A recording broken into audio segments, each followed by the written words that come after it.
작은 성공도 드러내지 마라. 인간은 남이 안 되기를 원한다. 승진 소식을 듣고 제일 먼저 누구에게 전화를 거셨나요? 새로 산 차 열쇠를 손에 쥐고 가장 먼저 어떤 사람의 얼굴이 떠올랐나요? 우리는 기쁜 일이 생기면 본능적으로 누군가와 나누고 싶어집니다. 그런데 이상합니다. 분명 축하해 줄 거라 믿었던 그 사람의 표정이 왠지 어색합니다. 아, 그래? 잘 됐네. 말은 그렇게 하지만 눈빛은 차갑습니다. 어떤 이는 대놓고 말합니다.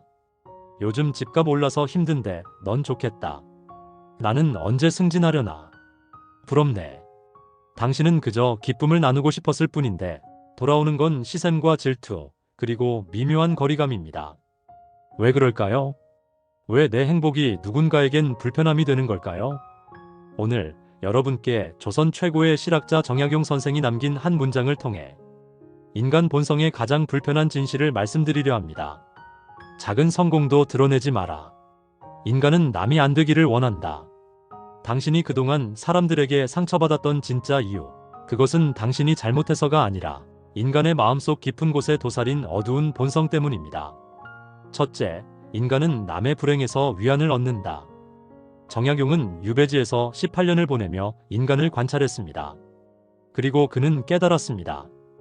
인간은 남이 잘 되는 것을 진심으로 기뻐하지 못한다는 것을, 더 정확히 말하면 남이 나보다 못할 때 안심한다는 것을. 독일의 철학자 쇼펜하우어는 이것을 더 냉혹하게 표현했습니다. 인간은 타인의 불행을 보며 자신의 행복을 측정한다. 생각해보세요. 친구가 이직에 실패했다는 소식을 들었을 때 당신 마음 한구석에 나만 그런 게 아니구나라는 안도감이 스쳤던 적 없으신가요? 누군가의 결혼 소식을 듣고 축하하면서도 은근히 저 사람도 몇 년 뒤엔 힘들겠지라고 생각했던 적은요? 우리는 이것을 인정하기 싫어합니다. 하지만 이것이 인간입니다. 완벽하지 않고 때로는 비열하고 남의 성공 앞에서 초라해지는 것을 견디지 못하는 존재. 둘째, 왜 우리는 남의 성공을 질투하는가? 심리학에서는 이를 상향 비교 불안이라고 부릅니다. 나보다 잘 되는 사람을 보면 내 존재 가치가 흔들리는 것처럼 느껴진다는 것입니다. 특히 가까운 사람일수록 이 감정은 강렬해집니다. 같은 대학 나온 친구가 성공하면 낯선 재벌의 성공보다 더 질투심을 느낍니다. 왜냐하면 비교의 대상이 되기 때문입니다. 쟤랑 나랑 뭐가 다르지?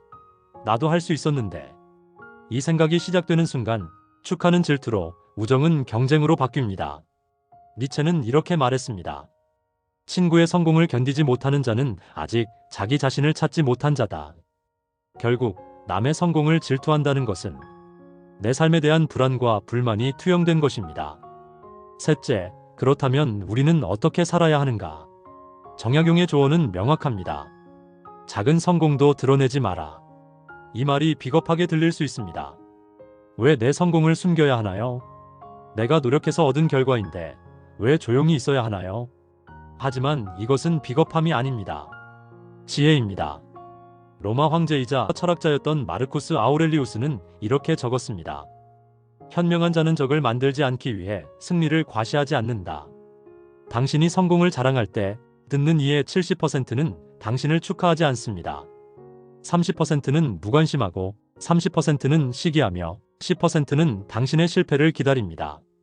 그리고 진짜 당신을 사랑하는 사람은 당신이 말하지 않아도 당신의 빛을 알아봅니다. 넷째, 드러내지 않는 것이 곧 힘이다. 공자는 이렇게 말했습니다. 군자는 말을 아끼고 행동으로 보인다. 진짜 강한 사람은 자신을 증명하려 애쓰지 않습니다. SNS에 매일 인증샷을 올리는 사람과 조용히 자기 길을 가는 사람 중 누가 더 단단한 삶을 살고 있을까요? 당신의 성공은 드러내는 순간 평가의 대상이 됩니다. 비교의 대상이 됩니다. 질투의 대상이 됩니다. 하지만 당신이 조용히 있으면 당신의 성공은 온전히 당신의 것으로 남습니다. 누구의 시선도, 누구의 평가도 필요 없이. 다섯째, 인간 본성을 이해하고 현명하게 대응하라. 정약용의 통찰은 냉소가 아닙니다. 인간을 혐오하라는 말이 아닙니다. 오히려 인간을 있는 그대로 이해하고 그 안에서 현명하게 살아가라는 가르침입니다. 사람들이 나를 질투한다고 해서 그들이 나쁜 사람인 건 아닙니다. 단지 그들도 불안하고 초라하고 상처받은 인간일 뿐입니다. 그러니 굳이 당신의 행복을 무기 삼아 그들을 찌를 필요가 없습니다. 당신의 성공은 말없이 걸어가는 당신의 뒷모습으로 충분히 증명됩니다. 당신이 힘들게 이룬 그 작은 성공, 축하받지 못해서 서운했을 겁니다. 이렇게 기쁜데 왜 아무도 진심으로 기뻐해주지 않는 거지? 그 외로움, 저는 압니다. 하지만 이제는 알아야 합니다. 모든 사람이 당신의 성공을 축하할 필요는 없다는 것을. 진짜 중요한 사람 단 한 명이라도 진심으로 기뻐해준다면 그것으로 충분하다는 것을. 그리고 무엇보다 당신 스스로 당신을 축하할 수 있어야 한다는 것을. 정약용은 18년의 유배 생활 속에서도 500권이 넘는 책을 썼습니다. 그 누구도 알아주지 않는 외로운 섬에서 묵묵히 자신의 길을 걸었습니다. 그는 드러내지 않았지만 역사가 그를 기억했습니다. 당신도 그렇게 사십시오. 조용히, 단단하게, 흔들림 없이. 말하지 않아도 빛나는 사람. 증명하지 않아도 믿어지는 사람. 그것이 진짜 성공한 사람의 모습입니다. 작은 성공도 드러내지 마라. 인간은 남이 안 되기를 원한다. 이 문장이 냉소로 들렸다면 이제는 지혜로 들리길 바랍니다. 당신의 빛은 당신이 조용히 있을 때 더 깊이 빛납니다. 오늘도 고요히 빛나는 당신을 응원합니다.